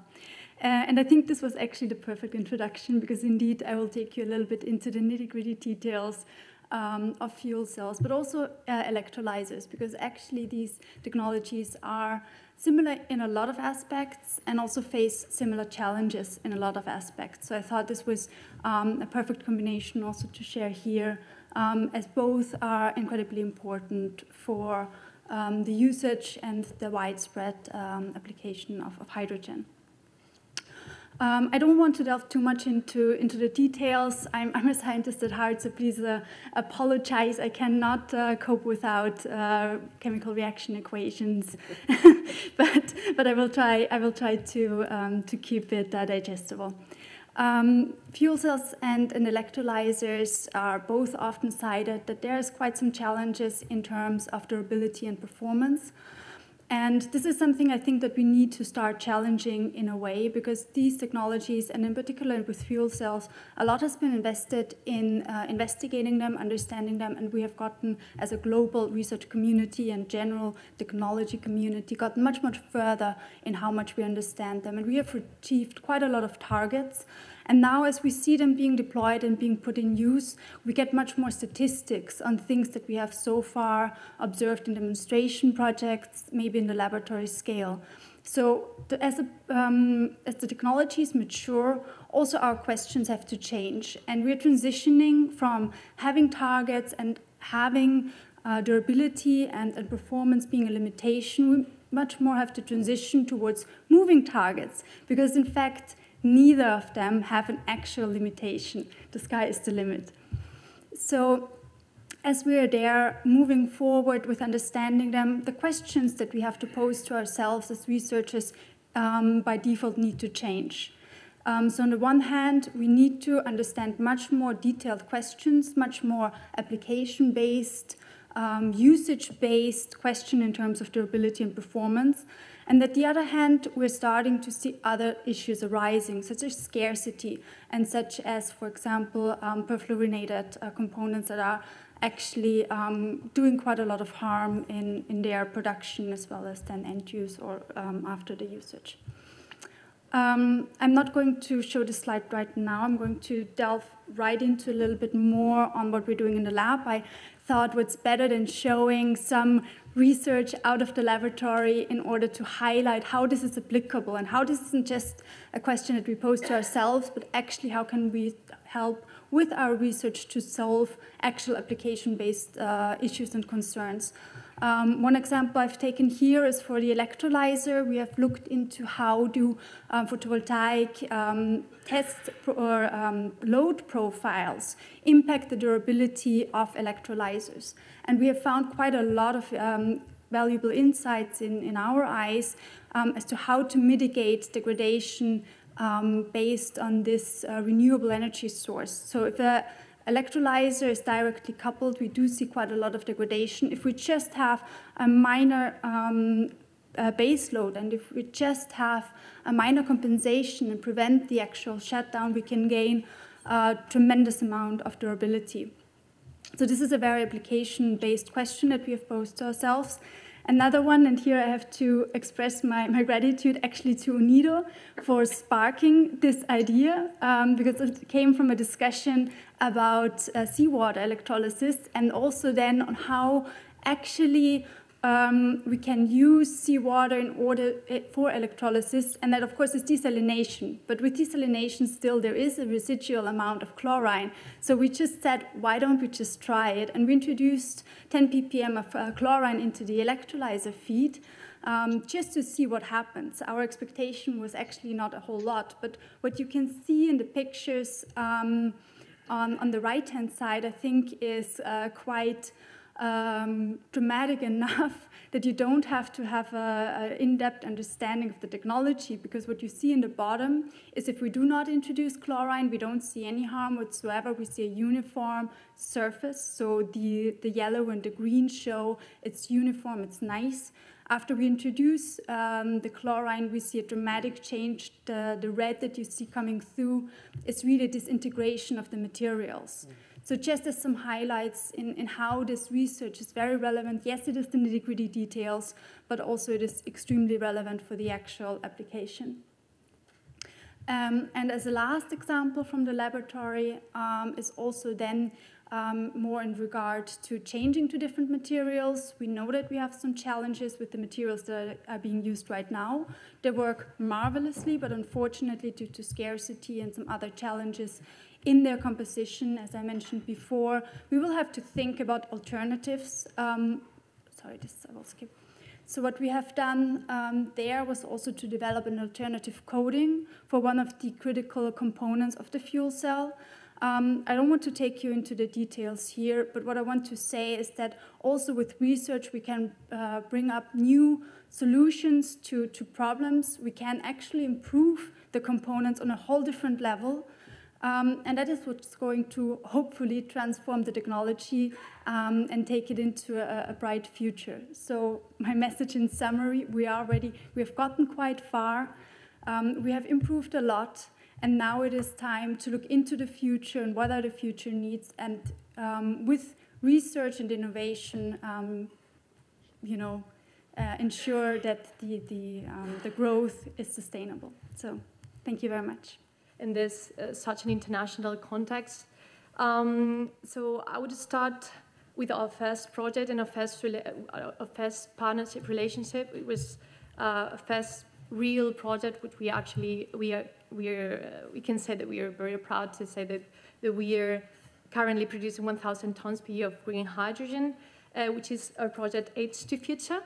And since this was our first project it was especially challenging for us, in particular for Verbund, because we are originally a power utility company, an electricity company. So we had to change a mindset somehow to start thinking about hydrogen gas molecules rather than electrons going through the grid. So to give you a little bit an overview of this project, this is a 6 megawatt electrolyzer, which was the use of the hydrogen is for the steel industry, and it started operating in 2019. Yeah.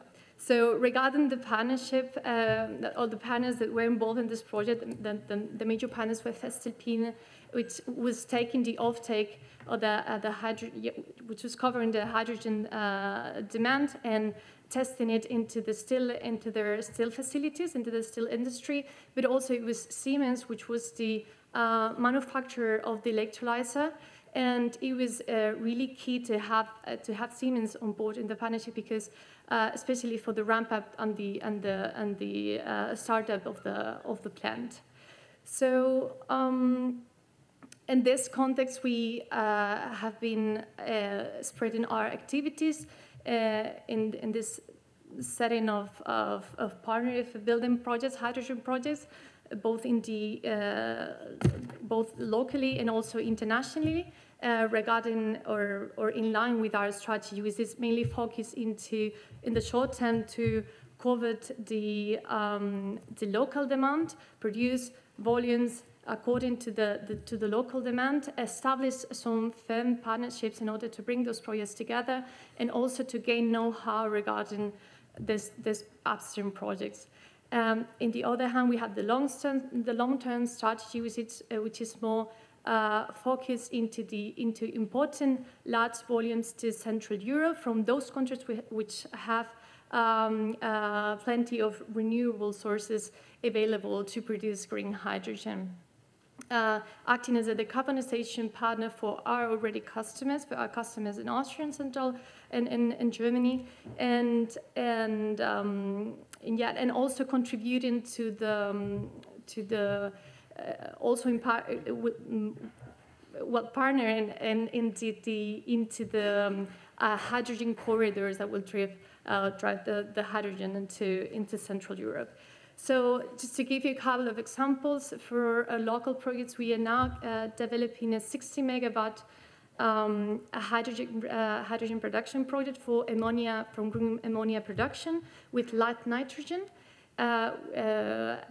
also at their facilities, at their existing facilities. So they're taking the hydrogen in order to convert it to green ammonia.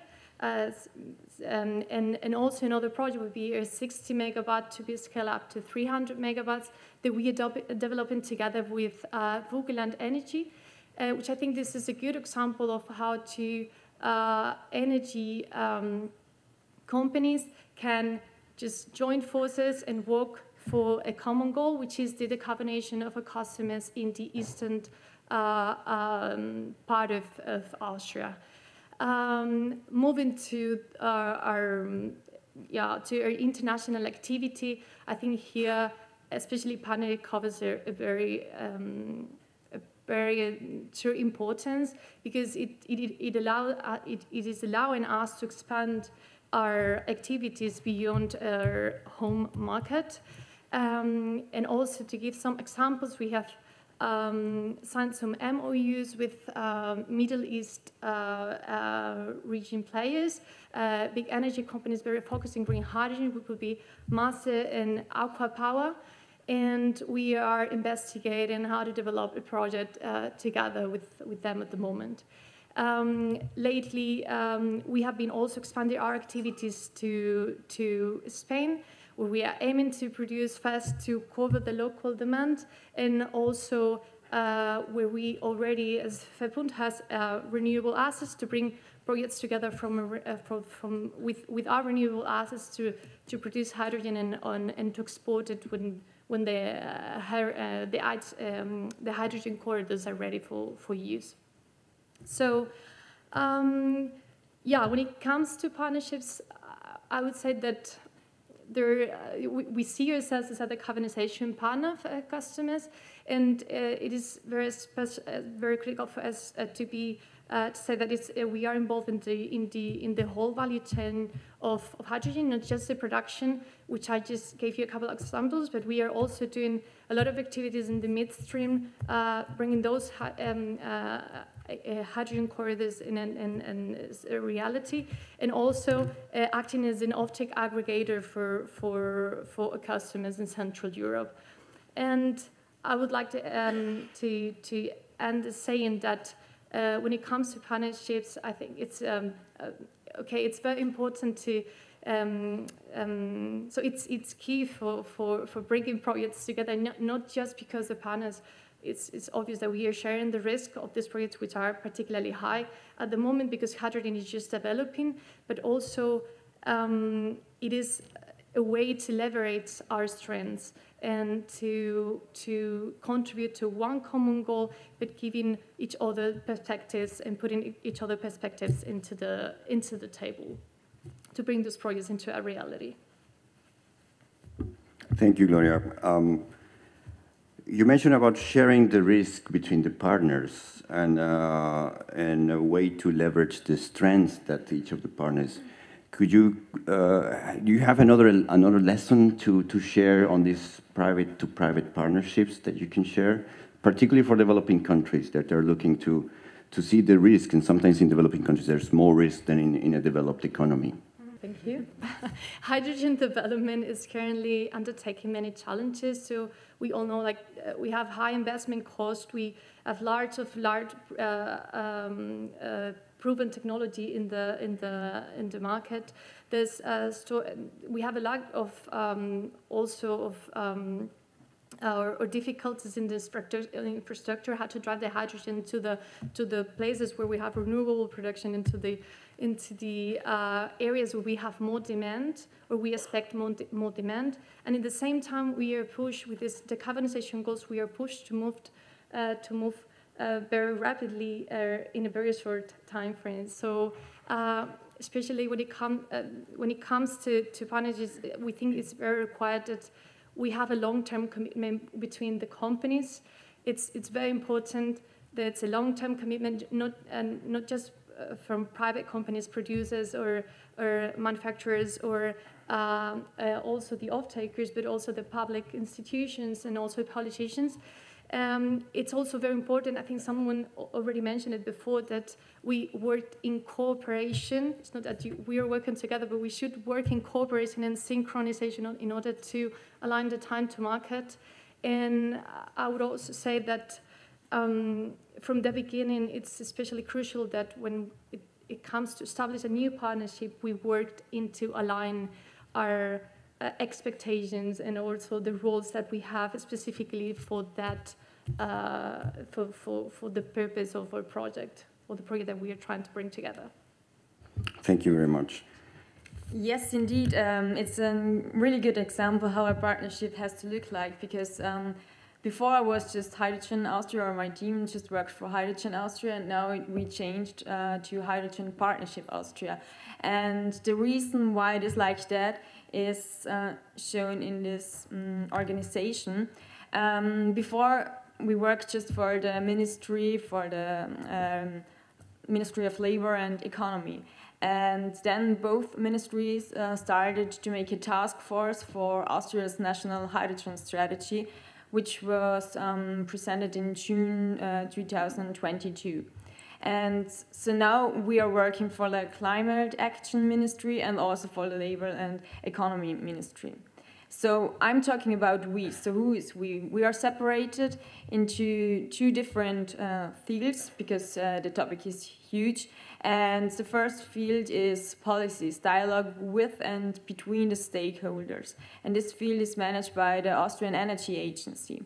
And the second field is the service for stakeholder of industry and research, which I'm managing, or me and my team, and we are from the Standardagentur Tirol. So we have to work for the ministry, and we have to report to the steering board. But our actions are always discussed with an advisory board, and this advisory board is made out of 20 or around 20 persons out of the hydrogen technology field in Austria along the whole value chain of hydrogen. And advisory board chairman is Wolfgang Anzengruber. We have a strong interface to the funding agencies, so we have the Servicestelle Erneuerbare Gase, the Climate and Energy Fund, FFT, KPC.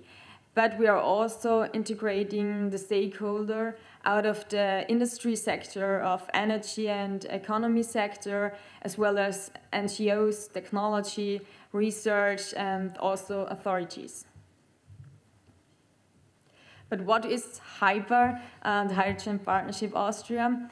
The main goal is to foster the implementation of the national hydrogen strategy. So you see the three fields. We have the dialogue on policy, the expertise and the information, and also the networking, consulting and clustering. So we have to strengthen the hydrogen economy in Austria, also with economy and politics, as well as research institutions. We create a national and international visibility for hydrogen activities in Austria. We contribute expertise to the future development of the hydrogen economy. And we provide space for constructive dialogue, interactions for stakeholders, also along the whole value chain. So here we have the goals. We have communication events to develop knowledge, the services important for funding, for example, or visibility for export and import. We create evidence with contribute expertise or fact sheets or changing in regulatories. And the dialogues should give space for discussions, for important discussions, also to give a space for different fields of the hydrogen technology. So no worries, I don't show you the whole strategy for Austria, but I show you some parts of it. So this is just the guiding principle of the hydrogen strategy for Austria. And the main target is the climate neutrality until 2030. But the targets we are looking today, which are really important today, are replacing the fossil-based hydrogen with climate-neutral hydrogen in energy-intensive industries like hard-to-abate sectors until 2030. So the minimum has to be 80%. And we want to install 1 gigawatt electrolyzer capacity until 2030, which is really a hard goal. Why is it hard? Because let's see on the consumption of grey hydrogen of today. We have 132,000 tons in Austria, use of hydrogen in Austria, which is made out of ammonia, refinery, and other uses. So let's see back to the key priority, replacing fossil-based hydrogen with climate-neutral hydrogen, and with the goal 1 gigawatt. The state of play is 15.2 megawatts, so we really need Verbund with the 60 megawatts. And we see the target 2030 with the 1,000 megawatt. So this is not working. Therefore, we need a partnership for import, for example. So we have to produce the hydrogen. Who is producing when we can just produce in Austria?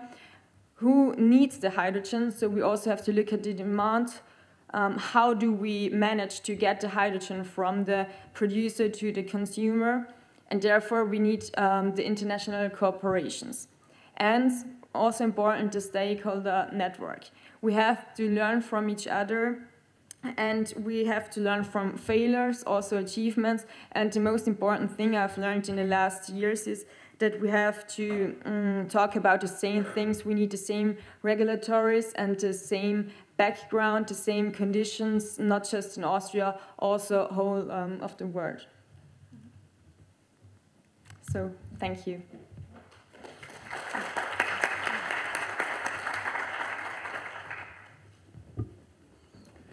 Thank you, Magdalena. You mentioned one of the pillars is strengthening the innovation and technology potential. Can you expand in this area on how the partnership is promoting this research innovation as an example for developing countries who are also looking to have this approach?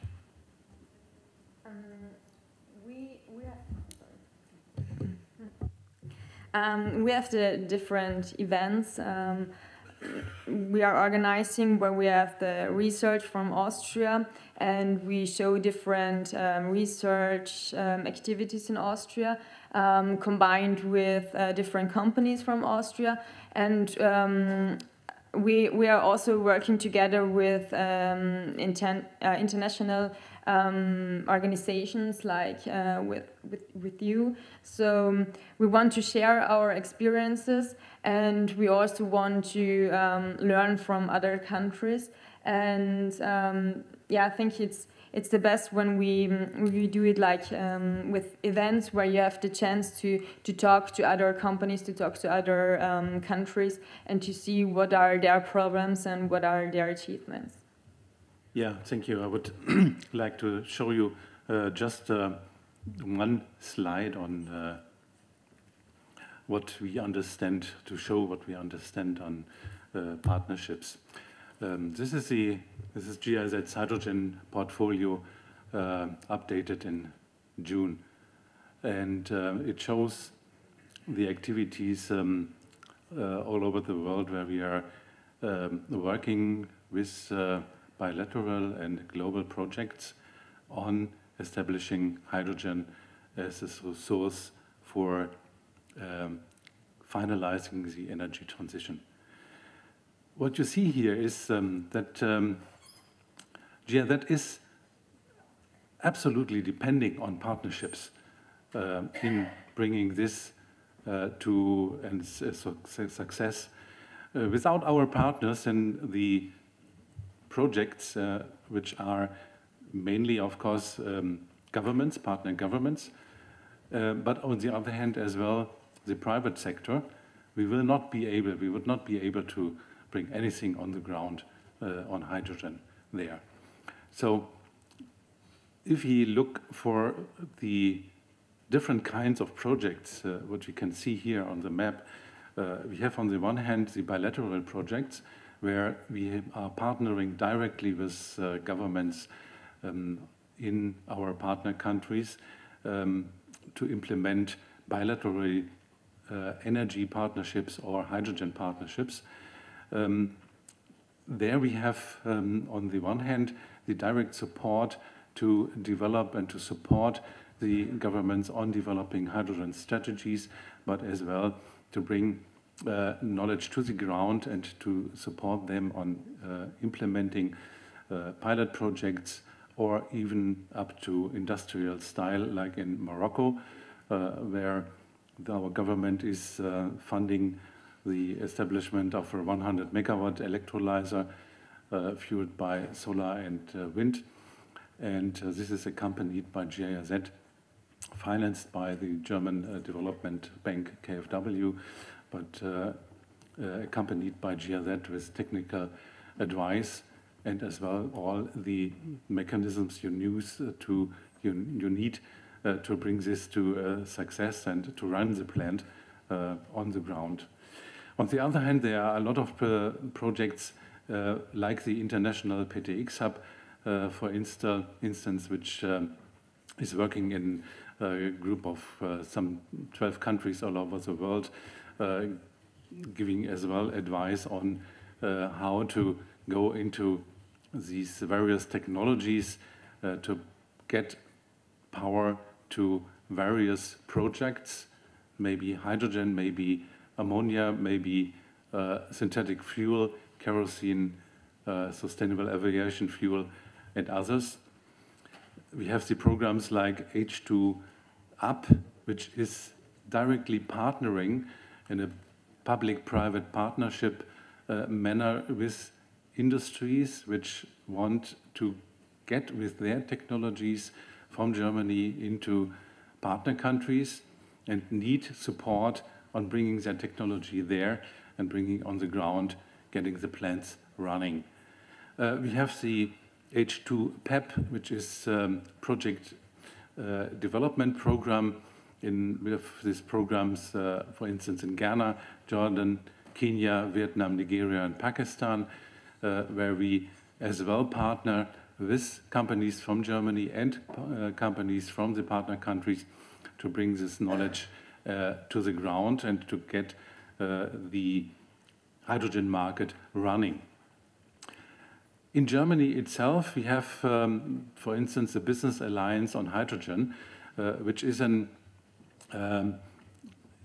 discussion forum for German companies which are interested to bring their technologies to the partner countries and need support on how to do this, to how to go for the projects, and as well to discuss which are the technologies needed not only in developing countries but as well in others where we are looking for partnering with.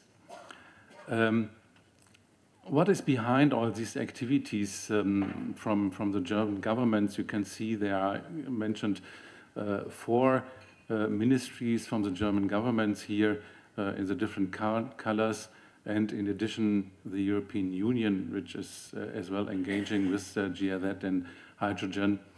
And all of them are of course looking into the fact that to bring the energy transition in Germany to a positive end, we will need hydrogen to be imported from other countries.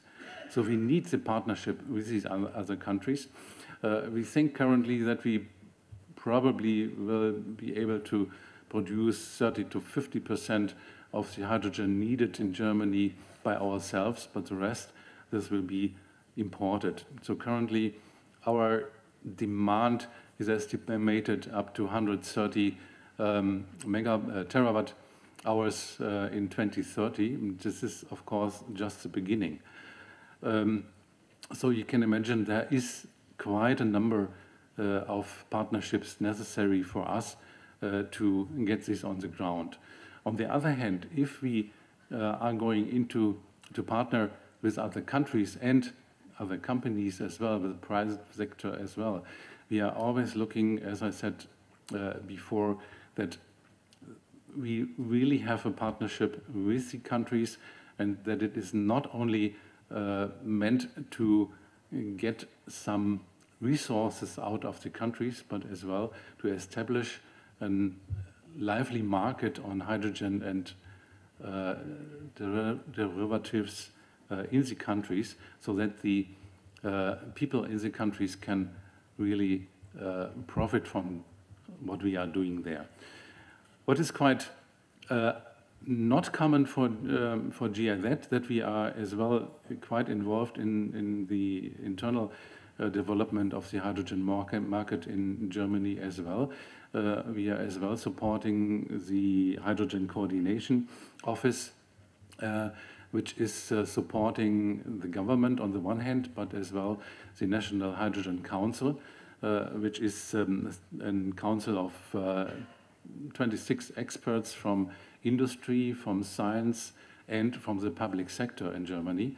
So this is, on the one hand, for us as well a partnership where we can reflect our ideas and the ideas which are discussed in Germany for usage in other countries as well.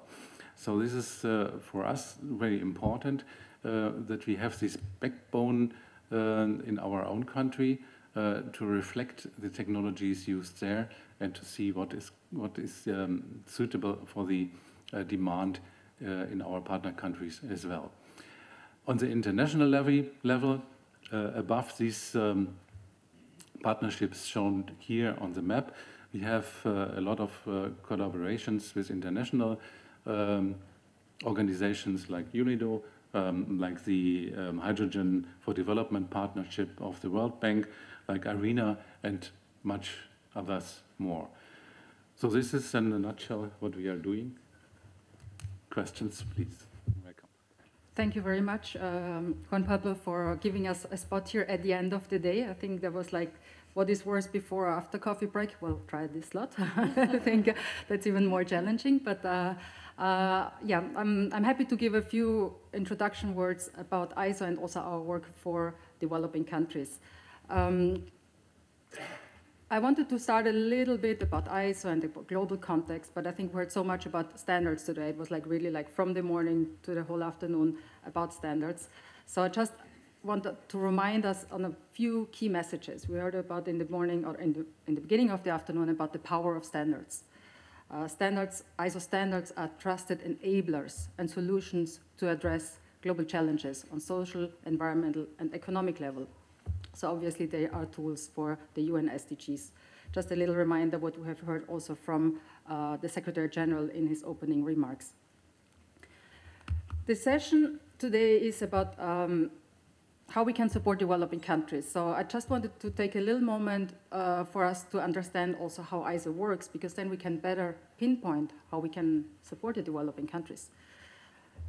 ISO, the International Organization for Standardization, is an independent organization, non-governmental, and no surprise, our job is to make international standards.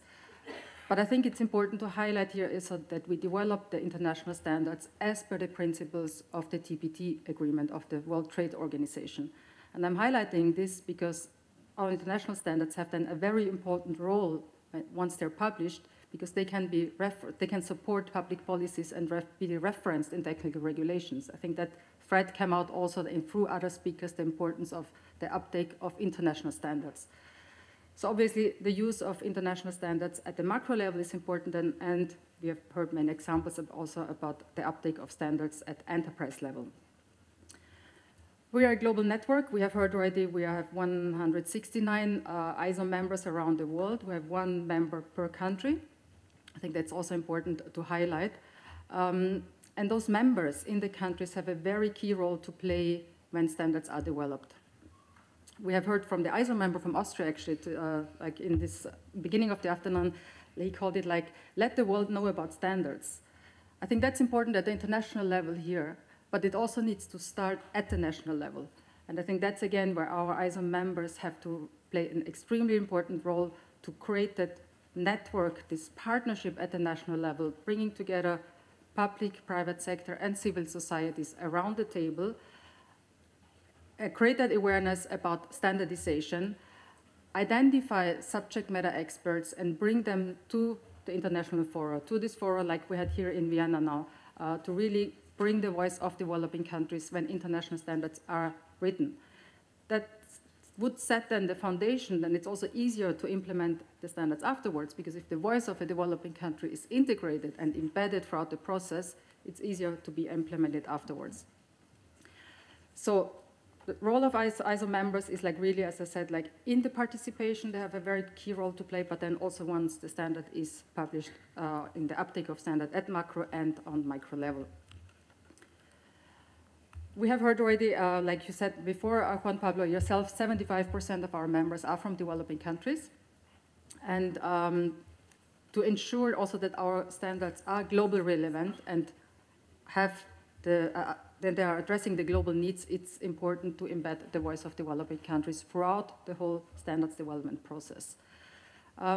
Unfortunately, many countries do not have the capacity or the resources to participate in international standardization or work on the uptake of the international standards. So that's why at ISO's level, at the governance level, there is a committee in place, and that committee is in place actually since the 60s already. It's really earmarked to support the developing countries, to understand their needs and trying to respond to that need. And as part of this committee, we have developed an ISO action plan for developing countries. It's now actually in its fourth iteration already, so it's a continual effort. We are working with our members to develop those action plans and to implement those action plans. And what are we trying to do?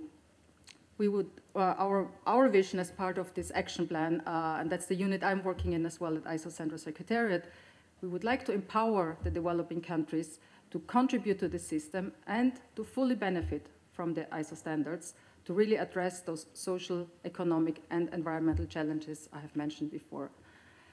there are two objectives underneath contributing to this impact. Is on one side, we work with our members and their stakeholders to increase the use of standards and the national adoption in support of the UN SDGs.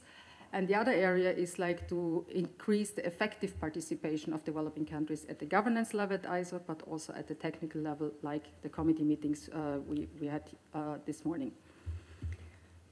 As a member-based organization, of course, our main client, if I can say so, and customer are our members in the countries. So we put a lot of effort in organizational development of our ISO members.